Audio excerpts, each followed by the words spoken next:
शेतीमध्ये आता द्रोण आले तेव्हा द्रोण नव्हते, नॅनो युरिया नव्हता, नॅनो मिश्र खत नव्हतं, हायब्रिड बियाणं नव्हतं.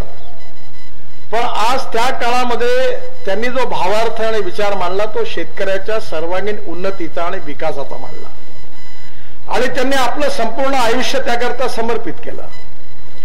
परंतु हे सगळं समर्पित केलं तरी समस्या खूप गंभीर आहे. कारण असं आहे की ही समस्या सोडवणं हे शक्य नाही आहे, हे कठीण आहे. शक्य आहे पण कठीण आहे, खूप वर्ष काम करावं लागणार आहे. मी ज्यावेळी विद्यार्थी होतो तेव्हा आमच्याबरोबर एक विचारक होते, त्यांचं मार्गदर्शन आम्हाला मिळालं, दत्तोपंत ठेंगडी.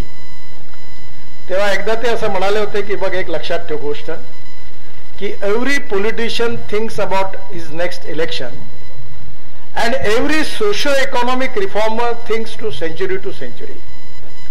म्हणजे सामाजिक आर्थिक परिवर्तनाचा विचार केला जो द्रष्टा नेता असतो तो 100 वर्षाचा विचार करतो आणि राजकारणी माणूस स्वाभाविकपणे 5 वर्षाचा विचार करतो. हा फरक आहे. भाऊसाहेब राजकारणी नव्हते, तर त्यांनी खऱ्या अर्थाने आपल्या इथल्या शिक्षण आणि कृषी क्षेत्राचा 100 वर्षाचा विचार केला होता. उद्दिष्ट त्यांचं जे होतं ते आपलं आजही आहे आणि ते उद्दिष्ट प्राप्त करण्याकरता त्यांनी त्या काळी प्रयत्न केला. आज कृषी क्षेत्रामध्ये खूप बदल झालेला आहे.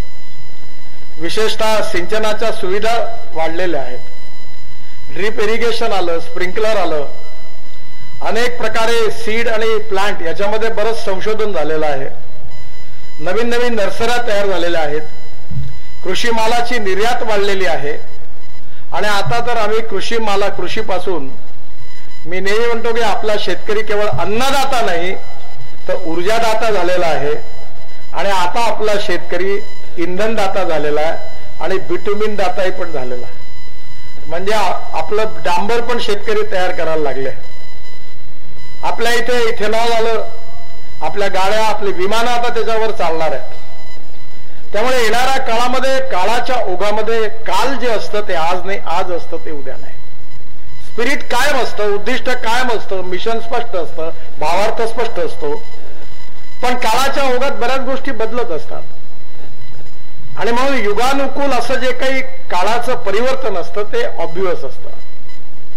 पंजाबराव आज आपल्यामध्ये नाही आहेत, पण त्यांचं उद्दिष्ट मात्र आपल्या सगळ्यांच्या बरोबर आहे. मी ज्यावेळी